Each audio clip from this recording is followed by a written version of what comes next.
ఇప్పటి వరకు భాగ్యం, శ్రీవల్లి, ఆనందరావులంటే కొంపలు కూల్చే బ్యాచ్ గానే కనిపించారు. అయితే ఇప్పుడు ఏకంగా కన్నాలు వేయడానికి కూడా రెడీ అయిపోయారు. కూతురు కాపురం నిలబెట్టడం కోసం రామరాజు ఇంటినే దోపిడీ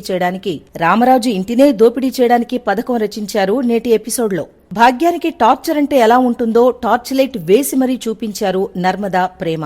సందుల్లో ఉరికించి పరుగులు పెట్టించారు.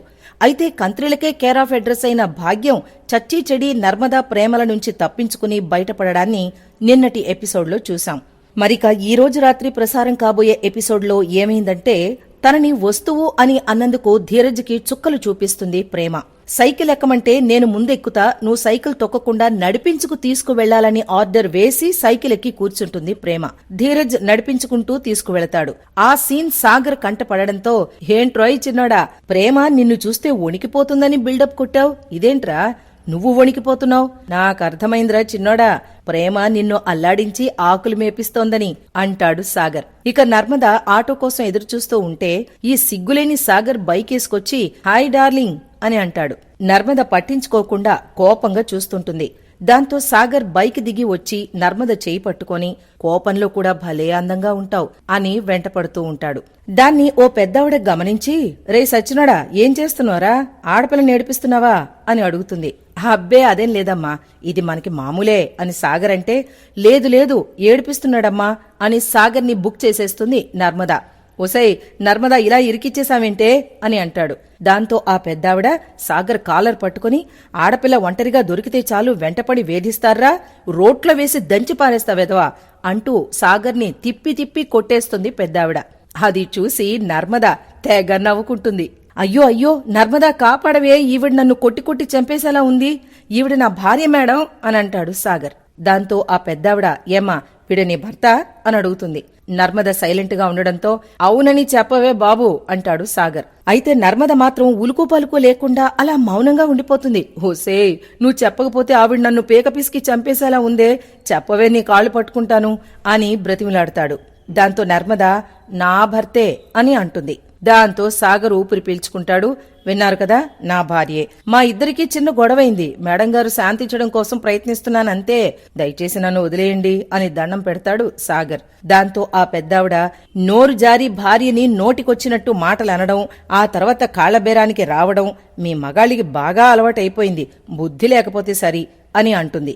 ఆ మాటతో నర్మద అద్ది అలా గడ్డి పెట్టండి, బాగా చెప్పారు అంటూ షేక్ హ్యాండ్ ఇచ్చి కోపంగా అక్కడ్నుంచి వెళ్లిపోతుంది. ఇక ఈ సీన్ మొత్తం చూసేస్తాడు ధీరజ్. అది గమనించిన సాగర్, బై బై నర్మదా, నేనొచ్చి పికప్ చేసుకుంటానే అని కవరింగ్ చేయబోతాడు. దాంతో ధీరజ్, నేను మొత్తం చూశానులేరా, ఆవిడ నిన్ను చిత్తకొట్టడం కూడా చూశాను అని అంటాడు. ఆ మాటతో సాగర్, నేను కూడా నిన్ను చూశాను, ప్రేమను సైకిల్పై కూర్చోబెట్టుకుని తోసుకుంటూ వెళ్లడం, పట్టపగలే చుక్కలు కనిపించినట్టున్నాయిగా అని అంటాడు. దాంతో సాగర్, వాటి మమ్మీ మూన్ కూడా కనిపించిందిరా అని ఏడుస్తాడు. ఇప్పుడు మనిద్దరి పరిస్థితి ఒకటేరా చిన్నోడా, పెనంపై నుంచి స్టవ్ పై పడ్డాం అని ఒకరి ముఖాలొకరు చూసుకుని ఒకరి బాధలొకరు చెప్పుకుంటారు. ఆ ప్రేమ నన్ను పెన్సిల్ చెక్కినట్టు చెక్కేస్తోంది, వీణ వాయించినంత క్లాసిక్ గా వాయించి పారేస్తుందనుకో, టైం చూసి బాణాన్ని వదులుతుంది, శాడిజం తట్టుకోలేకపోతున్నానన్నయ్య అని అంటాడు ధీరజ్. అవునరా తమ్ముడు, పులినోట్లో తలకాయ అయినా పెట్టి బయటపడొచ్చేమో కాని పెళ్లాల్ని మాత్రం డీల్ చేయలేం, ఒకరి బాధ ఒకరికి చెప్పుకుని ఏడుస్తుంటారు. అటు నర్మదా, ప్రేమ ఇచ్చిన స్ట్రోక్ కి భయంతో వణికిపోతున్నారు భాగ్యం, ఆనందరావులు. ఆ నర్మదా మనల్ని వదిలిపెట్టదు, ఖచ్చితంగా మన ఇంటికొచ్చేస్తుంది, అందుకే చూస్తున్నాను అంటూ తలుపు తీస్తాడు ఆనందరావు. తలుపులు తెరిచేసరికి ఎదురుగా ఉంటుంది నర్మద కాదు, శ్రీవల్లి. కూతుర్ని చూడగానే బోరున ఏడుస్తాడు ఆనందరావు.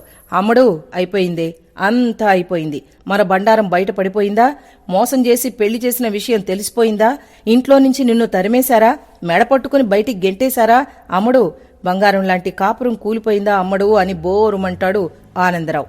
ఏహే ఆపు అంటూ ఇంట్లో ఉన్న వస్తువుల్ని ముక్కలు చేస్తుంటుంది శ్రీవల్లి.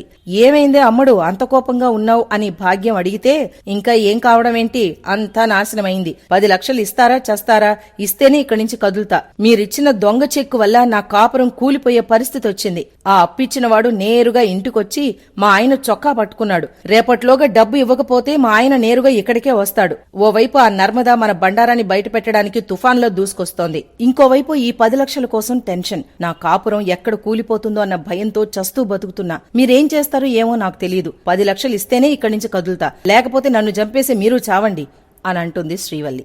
ఏంటే అమ్ముడా మాటలు, మన తలరాత ఇలా తగలబడింది. నీ చేతికి ఇంటి పెత్తనం బీరువా తాళాలు వచ్చిన తర్వాత కూడా మన బతుకులు మారలేదు. ఇంకా టెన్షన్తో బతకాల్సొస్తోంది అని అంటుంది భాగ్యం. ఇంతలో ఆనందరావుకి కూతురు దగ్గరున్న తాళం చెవి గుర్తు కనిపిస్తుంది. ఏమండి, ఆవిడిగారండి, 10 లక్షల టెన్షన్ వదిలిపోవడానికి నా దగ్గర అద్భుతమైన ప్లాన్ ఉంది. రామరాజు గారింట్లో దొంగతనం అని అంటాడు ఆనందరావు. ఆ మాట విని షాక్ అయిపోతారు శ్రీవల్లి, భాగ్యం. ఏంటిదానా బుద్ధి లేకుండా, మా ఇంట్లో దొంగతనం ఏంటి అని అంటుంది శ్రీవల్లి. ఏమయ్యా, ఏం పనిది? ఈ పని చేసి కూతురు కాపురం నిలబెడదామనే అని అంటుంది భాగ్యం. దాంతో ఇడ్లీగాడు, సరే అయితే మీ దగ్గర ఉపాయం ఉంటే చెప్పండి. లేదు కదా, మనకు వేరే దారి లేదు. ఈ రోజు రాత్రి నేను దొంగలా ఇంటికొస్తాను.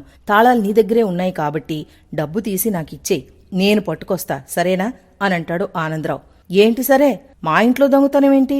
ఈ విషయం ఎవరికైనా తెలిస్తే ఏమైనా ఉందా అని అంటుంది. మరి ఏం చేద్దాం? ఇప్పటికిప్పుడు 10 లక్షలు కావాలంటే అది మన వల్ల కాని పని. ఏమే భాగ్యం, నువ్వు మీ పుట్టింటికెళ్ళి తీసుకొస్తావా ఏంటి అని అంటాడు. రేపట్లోగా 10 లక్షలు ఇవ్వకపోతే అల్లుడిగారు ఇంటికొచ్చేస్తారు. అప్పుడు మన బండారం బయట పడిపోయి కూతురు కాపురం రోడ్డున పడిపోతుంది. నీ కాపురం నిలబడాలంటే ఇది మనకి అద్భుతమైన అవకాశం. కాబట్టి నేను చెప్పింది విను అంటూ శ్రీవల్లిని ఒప్పించేస్తాడు ఆనందరావు. ఇక రేపటి ఎపిసోడ్లో ఆనందరావు అనుకున్నట్టుగానే రామరాజింట్లో 10 లక్షలు దొబ్బేయడానికి దొంగగా ఇంట్లోకి చొరబడ్డాడు. శ్రీవల్లికి ఫోన్ చేసి నేను వచ్చేశానంటాడు. నాకెందుకో భయంగా ఉందని శ్రీవల్లి అంటే, నన్ను తక్కువ అంచనా వేస్తున్నావు అంటూ ఇంట్లోకి చొరబడతాడు. సరేనంటూ తలుపు తీసేసరికి శ్రీవల్లికి దిమ్మ తిరిగి మైండ్ బ్లాక్ అవుతుంది. అదేంటో రేపటి ఎపిసోడ్లో చూసేద్దాం.